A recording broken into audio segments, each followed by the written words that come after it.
খাদ্যমন্ত্রী সাধনচন্দ্র মজুমদার জানিয়েছেন, পুষ্টিমান বজায় রাখতে বাজারে পলিশ করা চাল বিক্রি আগামী ৩ মাসের মধ্যেই বন্ধ করে দেওয়া হবে।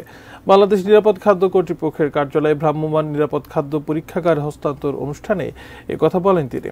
এর আগে নিরাপদ খাদ্য পরীক্ষার ভ্রাম্যমাণ ল্যাবের উদ্বোধন করেন মন্ত্রী। সেমিনারে জানানো হয়, চীন থেকে 7টি মোবাইল ল্যাব কেনা হয়েছে, যার মাধ্যমে দুধে ডিটারজেন্ট, ঘিতে বনস্পতি, মধুতে চিনির মিশ্রণ, পাউরুটিতে পটাশিয়াম ব্রোমেট, মরিচের গুঁড়ো, হলুদের গুঁড়ো, শাকসবজিতে রঙের ব্যবহার, নারিকেল তেলে ভেজাল শনাক্ত ও বিভিন্ন খাদ্যে কৃত্রিম রং শনাক্ত করা হবে।